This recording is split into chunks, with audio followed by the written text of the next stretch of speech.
Viplala lood 14. peatükk. Doktor Vink saabub.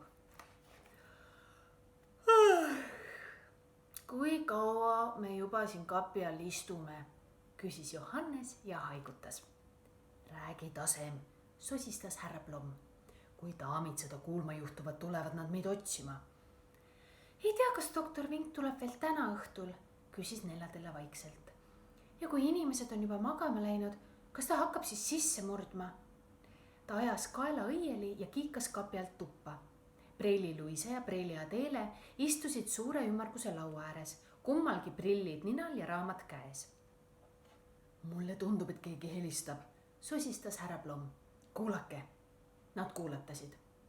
Nendeni kostis klaasi jooksmine mööda koridorid välisust avada.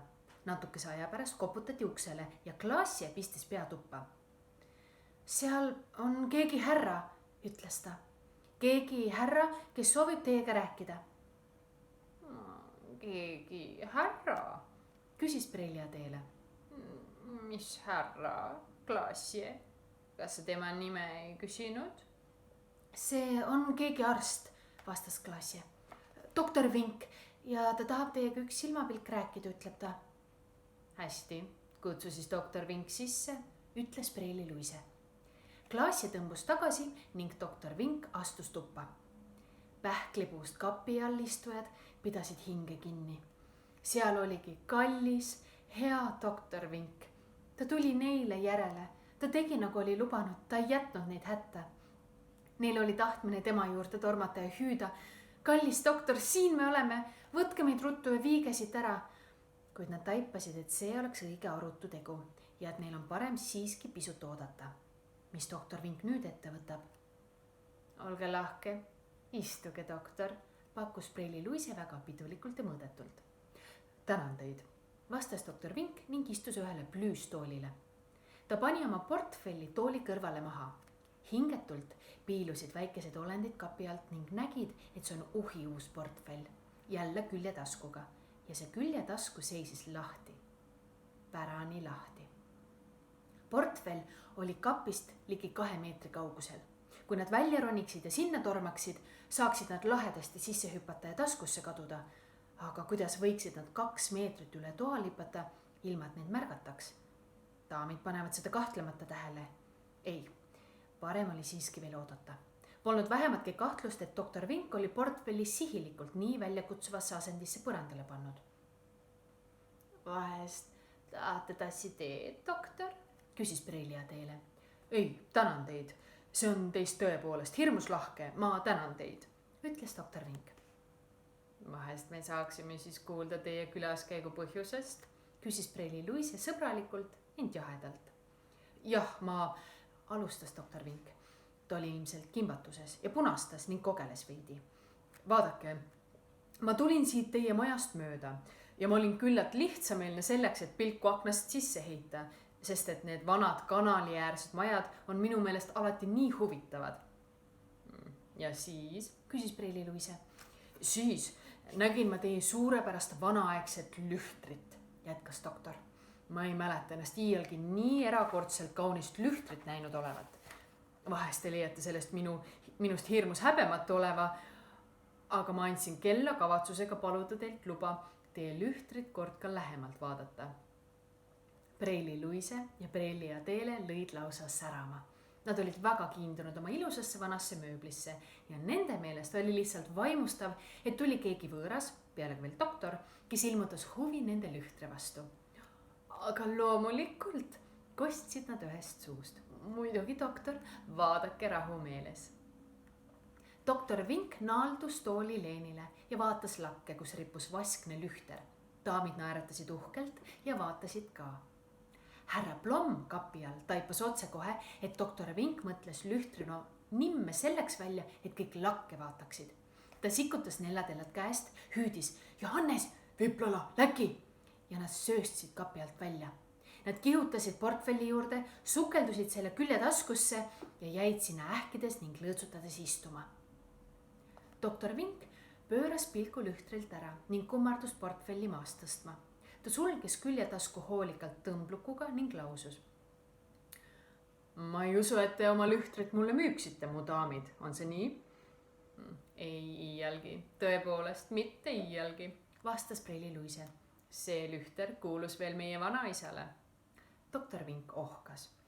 siis ma ei kasuta teie külalislahkust kauem kurjasti. kas te tõesti tahaks tassi teed või klaasikest veini? ei, ma tänan teid, mul on kahju, aga ma pean nüüd minema. see on minu arvates teie poolt erakordselt lahke, et andsite mulle võimaluse sellist toredust lähedalt vaadata. ta kummardas ja surus portfelli kõvemini kaenlasse.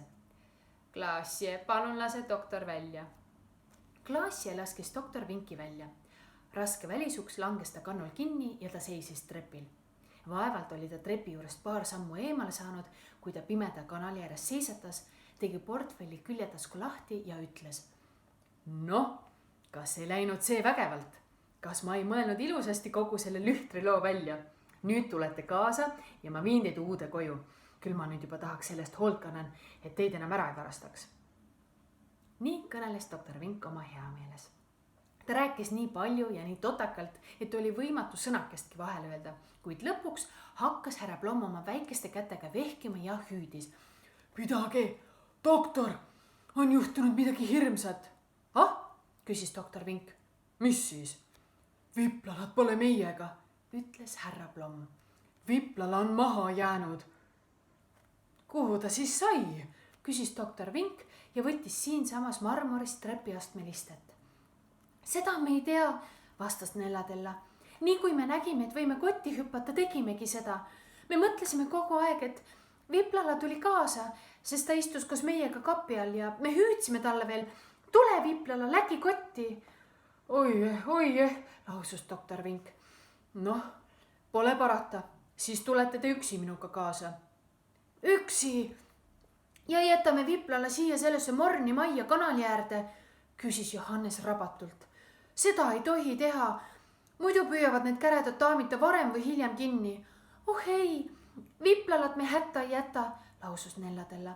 Ta peab meiega olema, teisiti me teiega kaasa ei tule. Ka härra Plomm raputas pead ning sõnas kurvalt. Ei, doktor Vink, me ei jäta oma Viplalat üksi maha. Aga mis siis teha, küsis doktor lootusetult. Ma ei saa ju uuesti kella anda ja paluda, et mul lubataks veel üks kord lühtrit vaadata. Lootuses, et Viplala siis ometi mu kotti kargab. Ma ei saa seda teha. Ma lihtsalt ei saa. Muidugi, nõustus härra Plomm. Seda ei saa. Ei jää muud üle, kui et me läheme majja tagasi. Tee on meil nüüd teada. Viige meid ainult keldrikorruse köögiakna juurde. Doktor Vink oli täiesti löödud. Kui hirmus see siiski on, ütles ta. Alles ma olin nii rõõmus, et sain teid osava võttega kätte ja nüüd on kõik olnud asjatu. Nellatella pani pea ta käe vastu. Ärge olge meile pahane, kallis doktor, ütles ta. Ega teie oma sõpra ka hädas maha ei jätaks. Muidugi mitte, vastas doktor Vink. Olgu siis. Ma panen teid läbi selle aknavõre kööki. Kas olete sellega rahul? Köök on parajasti pime. Ta tõstis nad ükshaaval läbi võre köögi aknalauale. Kas pean teid ootama jääma? Küsis ta sosinal. Ei, doktor, vastas härra Plomm. See kestab liiga kaua. Aga tulge homme hommikul korraks veel meid otsima. Kas olete sellega nõus? Hästi, hommikul, varahommikul siis, ütles doktor. Üsna varakult, enne kui mu kõnetunnid algavad. Eks ma mõtlen siis homseks mõne uue ettekäände välja, et majja pääseda. Head aega, mu kallid lapsukesed. Head aega, kallis doktor, ja 1000 tänu, vastasid Plommid pisarsilmil. Nad asusid teele läbi pimeda köögi, liikudes trepi suunas. Nüüd lähevad nad Viplalat otsima.